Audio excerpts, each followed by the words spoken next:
السلام علیکم ورحمۃ اللہ وبرکاتہ۔ بسم اللہ الرحمن الرحیم۔ الحمد للہ رب العالمین،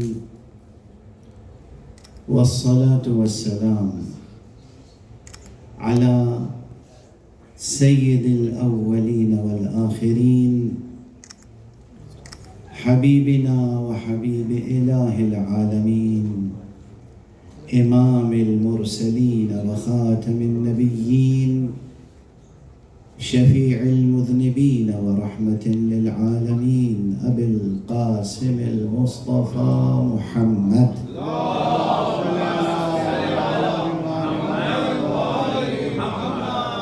وعلى اہل بیتہ الطیبین الطاہرین وعلى صحبهم المنتجبين المتقين المخلصين المخلصين، واللعنة الدائمة على أعداء الحق والدين. أما بعد، بسم الله الرحمن الرحيم. قل إنما أعظكم بواحدة. جلسہ اختتام تک پہنچ رہا ہے۔ آپ تمام حضرات بہت دیر سے ماشاءاللہ بہت سے مقررین کو سماعت فرما رہے ہیں، یقیناً خستہ ہو چکے ہوں گے۔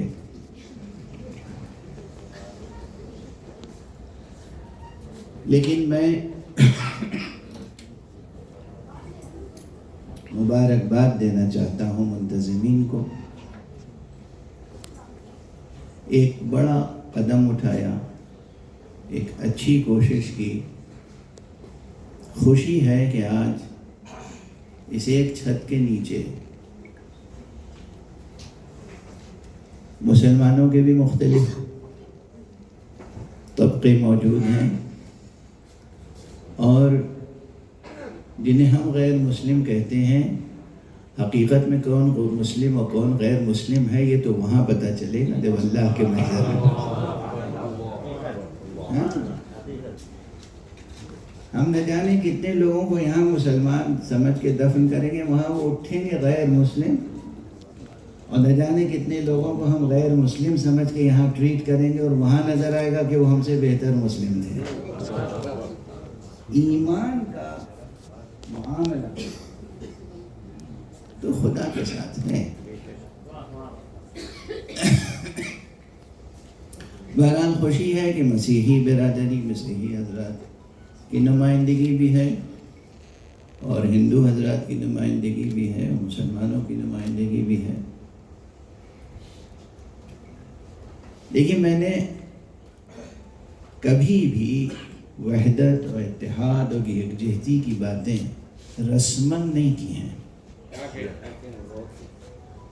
رسمی طور پر یا سیاسی طور پر ہمیشہ میں نے وحدت کی بات علمی اور ایمانی بنیادوں پہ کی، اور اس کے لیے پوری زندگی وقف کر رکھی ہے۔ علمی بنیادیں وحدت اسلامی کی بھی اور وحدت انسانی کی بھی، اور سب سے بڑی مثال وحدت اسلامی اور وحدت انسانی کی، اور سب سے بڑی جاذبیت، سب سے بڑی قوت کشش جو وحدت اسلامی اور وحدت انسانی کی ہے، اس میں کوئی شک نہیں کہ وہ ذات گرامی ہے حضرت نبی خاتم صلی اللہ علیہ وسلم۔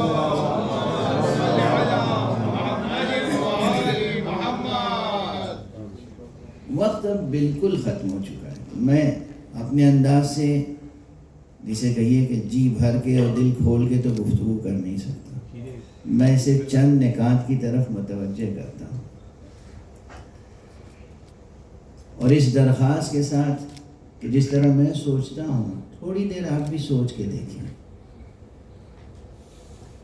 عموماً بات یہیں سے شروع کر دوں، کیونکہ ہمارے کرسچن مقررین نے بھی اس مسئلے کو اہمیت دی۔ حالانکہ اصل ہمارے ممدوح اصل جو شخصیت ہے وہ حضرت پیغمبر اکرم صلی اللہ علیہ وآلہ وسلم،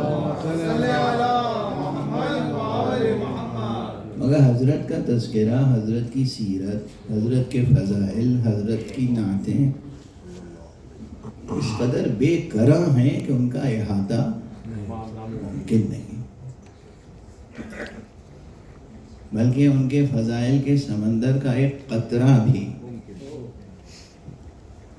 ممکن نہیں ہے کہ ہم اس کو اپنے ظرف سخن میں جگہ دے سکیں اور آپ کی تشنہ روحوں کو اس سے سیراب کر سکیں۔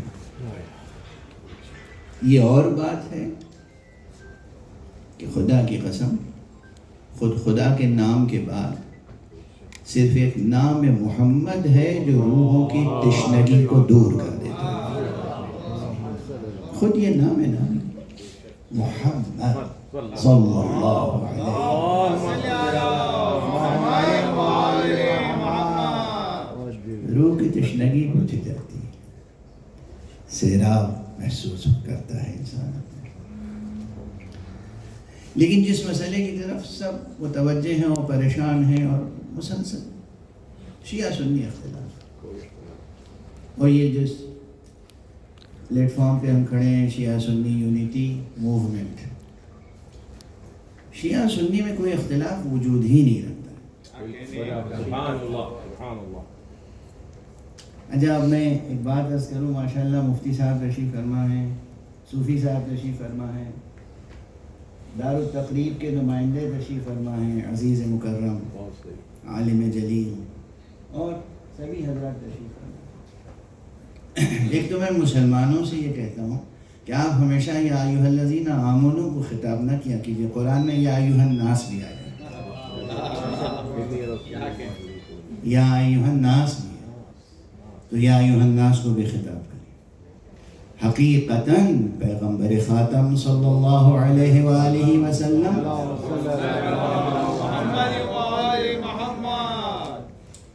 تمام عالمین کے لیے رحمت تھے، اور صرف زندہ موجودات کے لیے نہیں،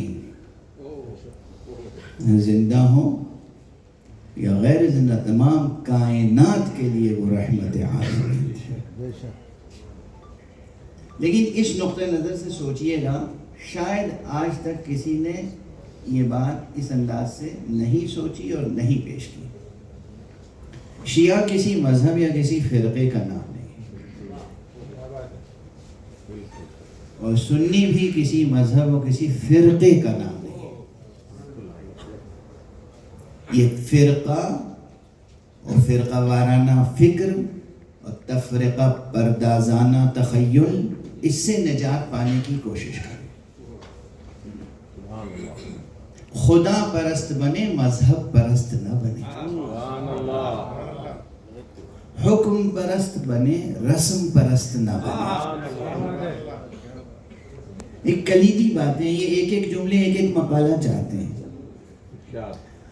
اب یہ جو میں نے اتنی بڑی بات کہہ دی کہ شیعہ کسی فرقے کا نام نہیں، کسی مذہب کا نام نہیں، پھر کس چیز کا نام ہے؟ اپنے آپ کو تو پہچانیے، کہاں سے بھٹک گئے، کہاں سے بہک گئے، کہاں سے تصورات بدل گئے۔ شیعہ نام ہے ایک بہتر مسلمان کا۔ کیسے کہہ رہا ہوں میں یہ؟ دیکھیے، مسلمان ایک وہ بھی ہوتا ہے کہ سامنے حضرت علی کی تلوار آئی اور جلدی سے سر جھکا دیا،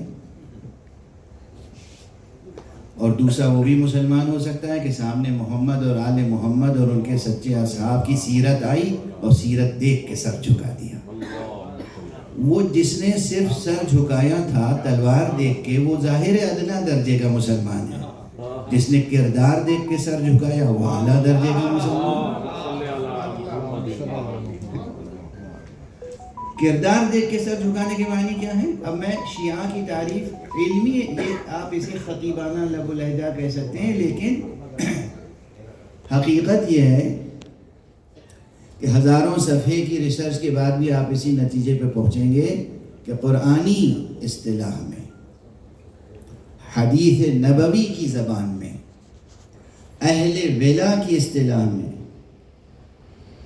حضرات ائمہ اہل بیت علیہم الصلاۃ والسلام کی اصطلاح میں، ائمہ اہل سنت کی اصطلاح میں، پوری ذمہ داری سے عرض کر رہا ہوں، یعنی خود امام بخاری اور امام مسلم اور امام نسائی کی اصطلاح میں، اصحاب پیغمبر میں، عبداللہ ابن مسعود، عبداللہ ابن عباس، ابو سعید، جابر ابن عبداللہ انصاری، سلمان، ابو ذر، مقداد، عمار یاسر، حذیفہ یمانی، رضوان اللہ تعالی علیہم اجمعین، ان سب کی اصطلاح اور زبان میں شیعہ کسے کہتے ہیں؟ شیعہ اسے کہتے ہیں جو محبت سے اطاعت کرنے والا ہو۔ دیکھیے، ایک ہوتا ہے احساس جبر کے ساتھ اطاعت، مجبوراً اطاعت ہے نا، مجبوراً بھی اطاعت ہوتی ہے نا، بندگی مجبوراً ہو رہی ہے، ایک مجبوراً اطاعت ہوتی ہے اور ایک محبت سے اطاعت ہوتی ہے، عشق سے اطاعت ہوتی ہے۔ اللہ کے سامنے اللہ یہی چاہتا ہے کہ اللہ کی بندگی کرو تو محبت سے کرو۔ دیکھیے، ہو سکتا ہے بات ذرا پھیل جائے، مگر میں عرض کر دوں کہ اللہ نے دین کی بنیاد بندگی پہ نہیں رکھی ہے، محبت پہ رکھی۔ قرآن گواہ بھئی، وہ آیت اپنی جگہ ہے کہ وَمَا خَلَقْتُ الْجِنَّ وَالْإِنسَ إِلَّا لِيَعْبُدُونَ، تو وہاں سے لِيَعْبُدُونَ یعنی بندگی بندگی بندگی۔ اس سے پہلے یہ آیت موجود ہے، قُلْ إِن كُنتُمْ تُحِبُّونَ اللَّهَ فَاتَّبِعُونِي، کہہ دیجئے، اعلان کیجئے کہ اگر تمہیں اللہ سے محبت ہے تو میری پیروی کرو۔ بنیاد دین محبت ہے، انعام دین بھی محبت ہے، وہ بھی اسی آیت میں، قُلْ إِن كُنتُمْ تُحِبُّونَ اللَّهَ فَاتَّبِعُونِي، آگے کیا ہے؟ يُحْبِبْكُمُ اللَّهُ، اگر اللہ کی محبت ہے تو تم میری پیروی کرو، اللہ تم سے محبت کرے گا۔ بنیاد دین بھی محبت ہے، انعام دین بھی محبت ہے۔ اور دین نے جو کلچر آپ کو سکھایا، جو تہذیب آپ کو سکھائی، جو ثقافت آپ کو سکھائی، وہ بھی محبت اور مودت ہے، اور اسی لیے کہا گیا قُلْ لَا أَسْأَلُكُمْ عَلَيْهِ أَجْرًا إِلَّا الْمَوَدَّةَ فِي الْقُرْبَى، یعنی اصول میں محبت ہے، فروع میں محبت ہے، اور تہذیب و ثقافت و اخلاق میں محبت۔ اور ہم مذہبی کے نام پر محبت بھول جاتے ہیں، بس وہیں سے خرابی آ جاتی ہے۔ ساری خرابی یہاں سے آتی ہے کہ ہم مذہب کے نام پر محبت بھول جائیں۔ اگر میں بات پوری کروں گا، میں دیوبند گیا تھا، دارالعلوم دیوبند ایک مرتبہ، اور میں نے وہاں وعدہ کیا تھا، وہ بڑا قصہ ہے، کیوں گیا تھا، کس لیے گیا تھا۔ مجھے بہت محبت ملی وہاں سے، اس لیے کہ میں بھی محبت ہی میں گیا تھا۔ میں نے کہا تھا، دیکھیے، جب بات دنیا میں ایسے لوگوں کے سامنے ہوگی جو خدا پرست نہیں ہیں، جو دین دشمن ہیں، جو اسلام دشمن ہے، تو میں جس اسپرٹ کے ساتھ مذہب جعفری کا دفاع کروں گا، اسی اسپرٹ کے ساتھ میں مذہب حنفی کا بھی دفاع کروں گا۔ یہ الگ بات ہے کہ آپ بند کمرے میں ہمیں اجازت دیں کہ ہم اور آپ آپس میں بھی مباحثہ کرتے رہیں کہ بھئی یہ مناسب ہے کہ نہیں، یہ بہتر ہے یا نہیں، یہ ہونا چاہیے یا نہیں، وہ ایک الگ بات ہے۔ آپس میں ہم باتیں کرتے رہیں، ڈائلاگ ہوتا رہے، لیکن جب ہم غیر کے سامنے کھڑے ہوں گے تو میں نے کہا میں اسی اسپرٹ کے ساتھ دفاع کروں گا۔ تو یہ تعریف یاد رکھیے کہ شیعہ کسے کہتے ہیں؟ جو محبت کے ساتھ اطاعت کرنے والا ہو۔ اچھا، سنی کسے کہتے ہیں؟ سنی بھی کوئی صحیح معنی میں سنی کوئی فرقہ تھوڑی ہے۔ فرقہ جب لفظ آتا ہے نا تو اس میں تفریقے کی بو آتی ہے، خون کی بو، آگ کی چراند. مذہب میں خوشبو ہی خوشبو ہوتی ہے، بدبو نہیں ہوتی. دین میں سنی تو اسے کہتے ہیں اس مسلمان کو جو اٹھتے بیٹھتے ہر وقت سنت پیغمبر پر مر مٹنے کے لیے تیار ہو. جو ہر وقت رسول پاک کی سنت پر مر مٹنے کے لیے اور اسی پر عمل کرنے کے لیے آمادہ ہوگا، وہ کیا کمتر درجے کا مسلمان ہوگا؟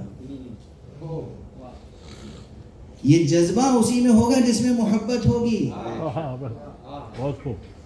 جس میں رسول سے اللہ سے محبت ہوگی.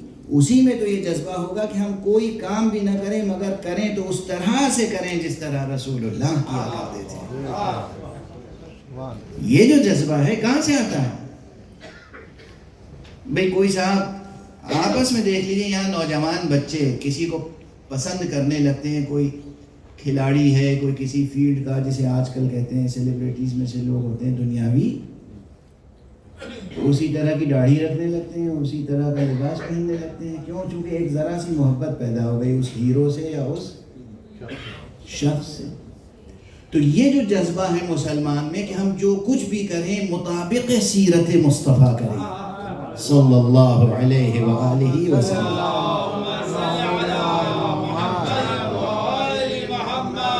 یہ جذبہ بغیر محبت کے تو نہیں پیدا ہوتا.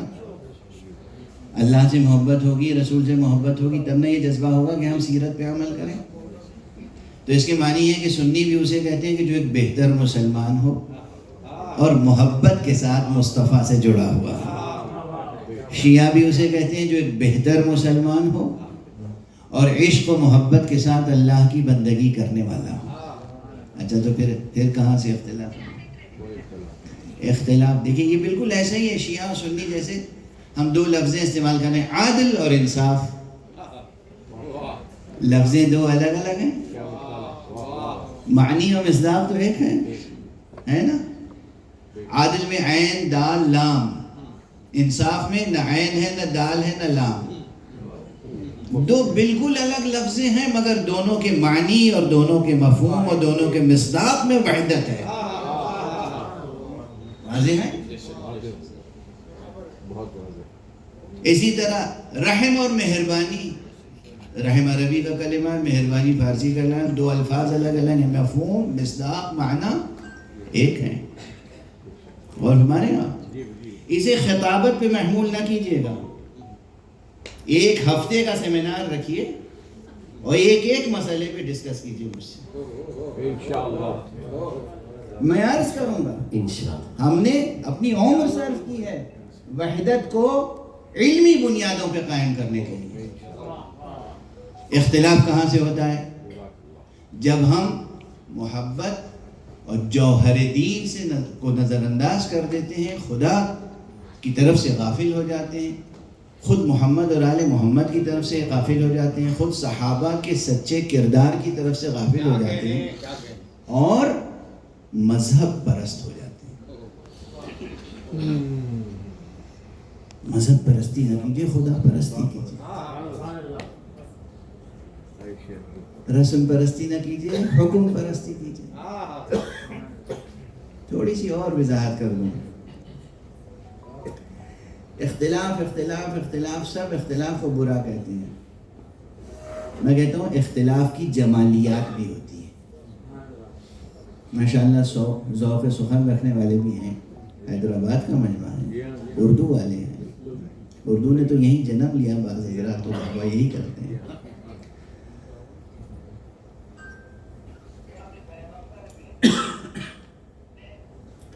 اختلاف کی جمالیات کیا ہے؟ یہ جو مختلف گروہوں میں بٹے ہوئے ہیں مسلمان، کس بات پہ بٹے ہوئے ہیں؟ میں مثال دے رہا ہوں. دل اور دماغ کے در اور دریچے کھولیے، غیریت کو مٹائیے.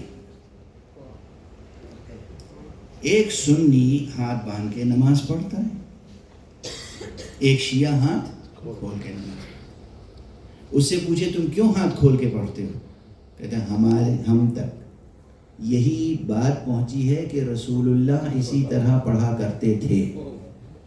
اس سے پوچھے تم کس لیے آتما کا؟ ہم تک یہ بات پہنچی ہے کہ رسول اللہ اس طرح پڑھا کرتے تھے. دونوں میں اگر اختلاف بھی ہے تو اس بنیاد پر ہے کہ اس تک یہ روایت پہنچی ہے کہ رسول اللہ اس طرح کیا کرتے تھے, اس تک یہ روایت پہنچی ہے کہ رسول اللہ اس طرح کیا کرتے تھے. اور ہمارے یہاں اس لیے پیار کیجئے کہ وہ کر رہا ہے, اس لیے کہ مصطفیٰ اس طرح کیا کرتے تھے. وہ یہ نہیں کہہ رہا ہے کہ مصطفیٰ کچھ بھی کرتے ہوں میں اس طرح کروں. واضح ہو رہی ہے؟ کوئی ایسا نہیں مسلمان ملے گا کمزور روایت پہنچی, ضعیف پہنچی, قوی پہنچی, آپ کے نزدیک وہ ضعیف ہے, ہمارے نزدیک قوی ہے, ہمارے نزدیک ضعیف ہے, آپ کے نزدیک قوی ہے. ہر مسلمان کے ہاں اختلاف کی بنیاد اس پہ کہ رسول کی سیرت ہم تک یوں پہنچی ہے, رسول کی سیرت ہم تک یوں پہنچی ہے, رسول کی سیرت ہم تک یوں پہنچی ہے, اس لیے ہم اس طرح عمل کر رہے ہیں. تو کم سے کم جب تک اس کے پاس یہ حجت ہے, اسی حجت پہ عمل کر رہا ہے کہ رسول کی سنت اسی طرح پہنچی ہے, وہ قابل احترام ہے, بلکہ واجب الاحترام. اختلاف اس سے ہوگا کہ جو کہ نہیں صاحب ہم سیرت رسول نہیں مانتے. اگر ایسے کچھ گروہ مسلمان میں پیدا ہو گئے کہ ہم حدیث نہیں مانتے اور ہم سیرت کو حجت نہیں مانتے اور ہم حجیت روایت حدیث کو نہیں مانتے, ہاں ان سے جوہری اختلاف ہے, ان سے جوہری اختلاف ہے. لیکن جہاں تک کوئی مسلمان پوچھئے بھائی ہم سے ڈیفرنٹ ہے, الگ طریقے سے کر رہا ہے کام, تم یہ ایسے کیوں کر رہے ہیں, ہمیں فلاں صاحب نے بتایا حضور ایسے ہی کیا کرتے تھے, ختم ہو گیا جھگڑا وہیں پر.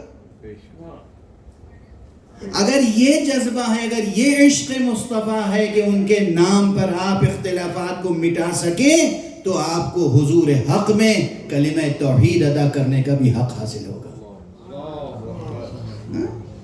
اللہ سبحانہ و تعالیٰ بھی آپ کا اسلام قبول فرمائے. باتیں اس عنوان سے بہت ہیں. اچھا مشکل کہاں ہوئی؟ ہاں یہ مشکل ضرور ہوئی.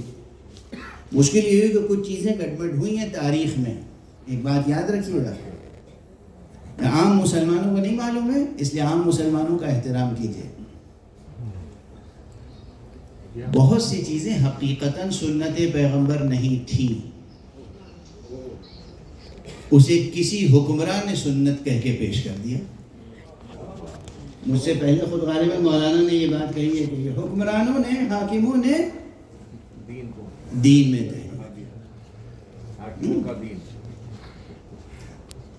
ہم سلطان کائنات, سلطان مدینہ کی سیرت کے پابند ہیں, ہم کسی سلطان شام کی سیرت و سنت کے پابند نہیں ہیں.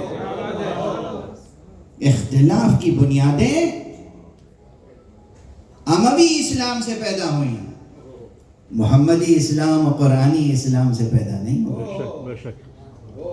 واضح ہے؟ اس پر کام کرنا ہوگا. اگر اتحاد اتحاد اتحاد, وحدت وحدت وحدت, اس لیے کہ وہ برنامہ ہی الگ تھا. اموی اسلام بالکل الگ اسلام ہے, مگر مصطفیٰ صلی اللہ علیہ وآلہ وسلم کا اسلام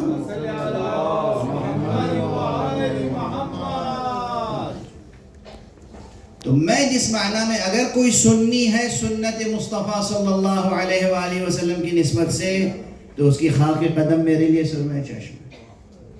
اگر کوئی شیعہ ہے عشق مصطفیٰ اور عشق اہل بیت مصطفیٰ کی نسبت سے, اس کی خاک قدم بھی میرے لیے سرمہ چشم ہے. لیکن اگر کسی اور نسبت سے شیعہ اور کسی اور نسبت سے سنی ہے, تو نہ وہ شیعہ ہمارے لیے محترم ہے, نہ وہ سنی ہمارے لیے محترم. آج سے اپنے کو فرقوں میں نہ بانٹیں, محبت کے مراتب میں ایک سے ایک بڑھ کر خدمت کرنے کی کوشش کریں. باتیں بہت سی کی جا سکتی ہیں اور بہت سی علمی نے کہا بہت سے وجوہ اور ہیں. لیکن اب میں چونکہ یہاں کرسچن حضرات بھی تشریف فرمائے, ہندو حضرات بھی تشریف فرمائے, تو دوسری جہت سے عرض کروں. اتحادی نعرہ تکبیر، اتحادی نعرہ رسالت، اتحادی نعرہ حیدری۔ مجھے یہ فکر ہوئی، ہمارے ایک دوست تھے ڈاکٹر پولیٹیکل سائنس پڑھاتے تھے دلی یونیورسٹی سے ایفیلیٹڈ ایک کالج میں، اور زندگی بھر انہوں نے اردو کی خدمت کی، اردو میں نثر میں اور شعر میں۔ گوپی ناتھ امن مرحوم مشہور شاعر اور انقلابی شخصیت کے وہ بیٹے تھے، ڈاکٹر دھرمیندر ناتھ، اور میرے دوست تھے، ہمارے آنا جانا تھا۔ میں رسول اللہ صلی اللہ علیہ وسلم کے تعلق سے جب بھی کوئی پروگرام کرتا تھا، یا مولا امیر المومنین علی ابن ابی طالب علیہ السلام، یا حضرت سید الشہداء امام الشہداء ابو الشہداء حضرت ابو عبداللہ الحسین کے تعلق سے انہیں ضرور بلاتا تھا۔ آتے تھے، شرکت کرتے تھے، پورے پروگرام میں بیٹھتے تھے، خود پارٹیسپیٹ کرتے تھے، پروز میں بھی، پوئٹری میں بھی۔ کبھی انہوں نے ہم سے نہ کرایہ لیا نہ کوئی ہدیہ لیا۔ کہا امام حسین کے پروگرام میں میں لوں گا، حضرت علی کے پروگرام میں، رسول پاک کے پروگرام میں، کبھی نہیں۔ یہاں تک کہ میں نے کہا یہ میں چھوٹا ہوں عمر میں ان سے، یہ مجھ سے بڑے ہو سکتا ہے، اس لیے نہ لیتے ہوں۔ میں نے اپنے والد کے ہاتھ سے ان کو دلوانا چاہا، انہوں نے والد کے قدموں پہ رکھ دیا، کہا یہ گناہ نہ کروائیے مجھ سے۔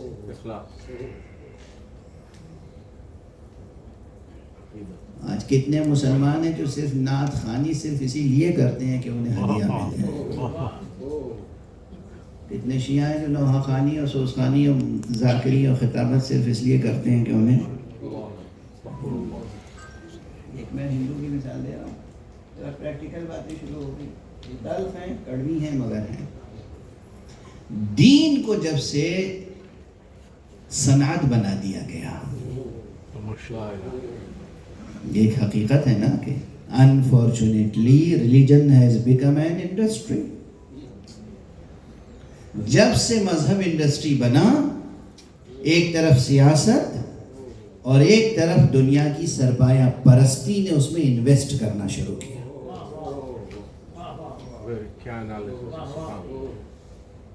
اور میں یہ عرض کرنا چاہتا ہوں، جتنے بھی یہاں دانشمند ہیں، کیا اچھا مقالہ پڑھا، کیا اچھا پیپر تھا، کیا اچھی تقریریں ہوئی، لیکن کھل کے اصل بیماری پہ روشنی ڈالیے۔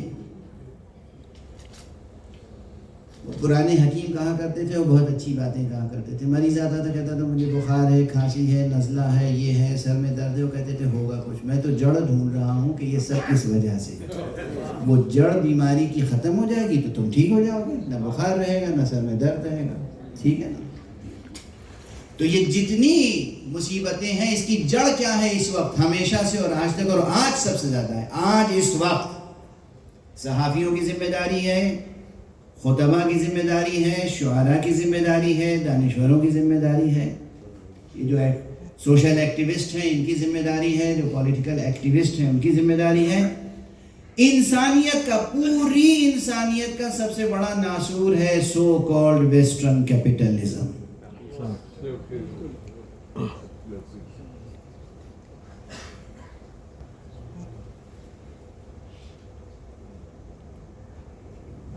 افسوس ہے، اپنے ملک کو، اس دیش کو بھی بچانا ہے تو بچائیں، کھل کے لکھیں، بک نہ جائیں، قلم بک گئے، زبانیں بک گئی، ایسا نہ کریں۔ اپنے ساتھ بھی انصاف کریں، انسانیت کے ساتھ انصاف کریں، اپنی آنے والی نسلوں سے پیار کریں، آنے والی نسلوں کی فکر کریں۔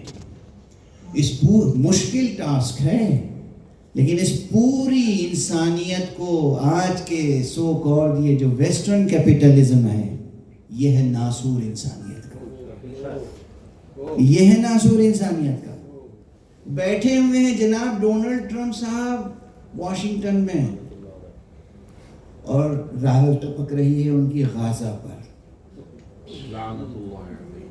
یہ پلاٹ بہت اچھا رہے گا، یہاں بہت اچھا ریزورٹ بنائیں گے، یہاں ہم عیش کریں گے، یہاں داد عشرت دیں گے، یہاں بہت اچھا۔ آپ کی چیز ہے کہ آپ بنائیں گے؟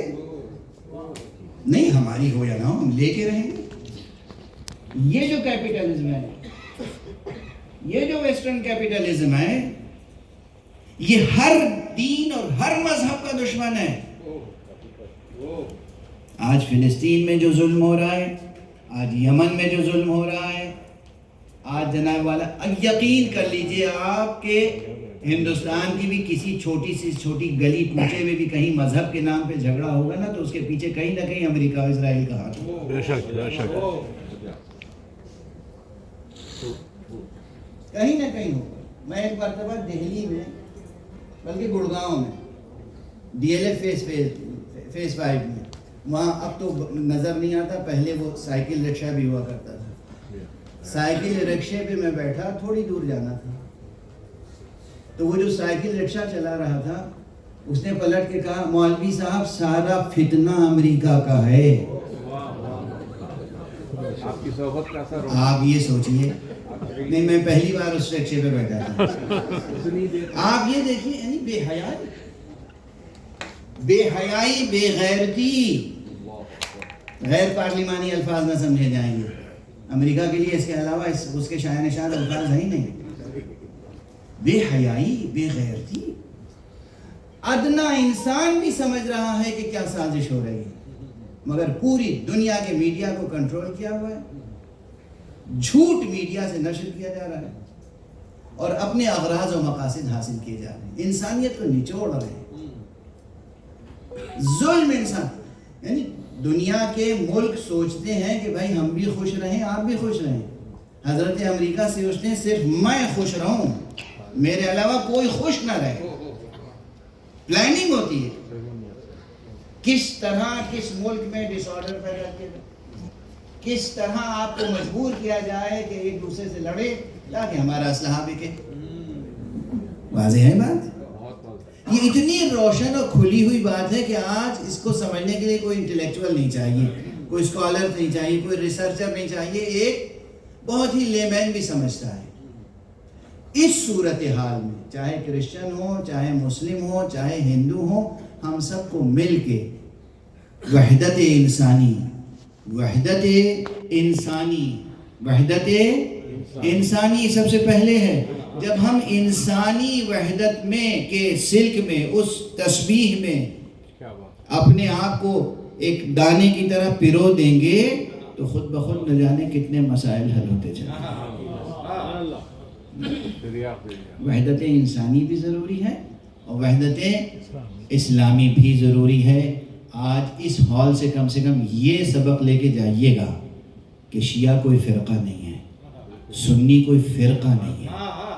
تفرقہ وارانہ, فرقہ وارانہ انداز سے نہ سوچیے گا. یہ نہ سوچیے گا کہ کرسچن ہم سے الگ ہیں, ہندو ہم سے الگ ہیں. سب ایک ہی حقیقت کی پرستش کرتے ہیں. کوئی ایشور کہتا ہے, کوئی اللہ کہتا ہے, کوئی گاڈ کہتا ہے.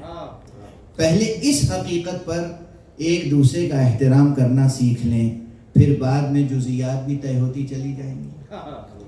محبت کا بیج تو بوئیں,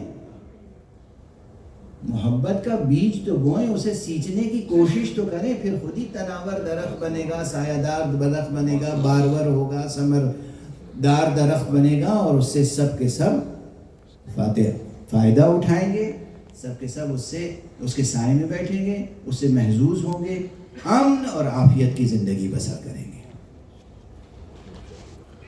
سب سے بڑا معجزہ محمد عربی صلی اللہ علیہ وآلہ وسلم کیا ہے؟ دنیا کے تمام علوم کو سمیٹ کر اور انسانی اور کائناتی اقدار کی ترقی اور لازوال ترقی کے تمام اسرار کو سمو کر جو سلوگن دیا انہوں نے, وہ سلوگن تھا لا الہ الا اللہ. آپ اس کلمے لا الہ الا اللہ کو کم نہ سمجھیں, اس کی معنویت میں ڈوبتے چلے جائیں. شرک سے بچیں, کفر سے بچیں, کفران نعمت سے بچیں, اس کے اسرار میں ڈوبتے چلے جائیں, اور پھر یہ اسی وحدت توحید حق صمدی کے نفاذ اور نفوذ کا نام ہے وحدت اسلامی بھی, وحدت انسانی. وحدت اسلامی بھی، وحدت انسانی بھی. اور اسی وحدت کے لیے آپ دیکھیے اہل بیت مصطفیٰ نے کیا کیا قربانیاں پیش کی ہیں، اصحاب اخیار نے کیا کیا قربانیاں پیش کی ہیں. اور اصحاب کے بعد اب میں بس آخری باتیں تو بہت ہیں، لیکن قبل اس کے کہ منتظمین پرچہ بھیجیں کہ تقریر ختم کیجیے، میں اپنی تقریر ختم کر دیتا ہوں. ایک نام ہے بہت بڑا، امام نسائی. اچھا کچھ دیکھیے، جب سیاسی باتیں ہوتی ہیں نا تو ایک کو دوسرے سے دور کرنے کے لیے بے اساس بے بنیاد باتیں نکالی جاتی ہیں جس کی کوئی جڑ بنیاد حقیقت ہے نہیں. اب اگر سنی عوام کو بھڑکانا ہے شیعوں کے خلاف تو سنی واعظین کیا شروع کر دیتے ہیں، دیکھو یہ شیعہ مذہب ایران سے شروع ہوا ہے، یہ ایران کی مجوسی قوم کی دین ہے. اچھا آپ کو یہ معلوم ہونا چاہیے، بہت بیسک بات ہے کہ حضور اکرم صلی اللہ علیہ وسلم کی نبوت بعثت کے بعد سے، اور جب حضرت عمر نے فتح کیا تھا ایران، اس وقت سے لے کر 700 سال تک 800 سال تک ایران کا مذہب سنی مذہب تھا.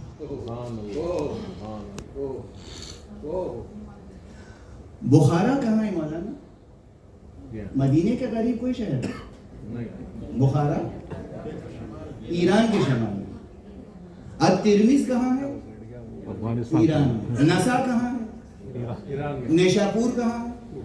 سجستان کہاں ہے؟ ایران. حاکم کہاں کے تھے؟ نیشاپور. امام مسلم کہاں کے تھے؟ نیشاپور. امام بخاری ایران کے تھے، امام مسلم ایران کے تھے، امام ترمذی ایران کے تھے، امام نسائی ایران کے تھے. تو سنی مذہب ایران سے آیا ہے یا شیعہ مذہب ایران سے آیا ہے؟ ابو حنیفہ بھی ایران کے تھے. ابو حنیفہ ایران کے تھے، ابن ماجہ ایران کے تھے. ان کے سامنے کہہ رہا ہوں مفتی صاحب، سنی مذہب ایران سے آیا ہے یا شیعہ مذہب ایران سے آیا ہے؟ کب تک یہ جھوٹ دہرائیں گے آپ کے ساتھ؟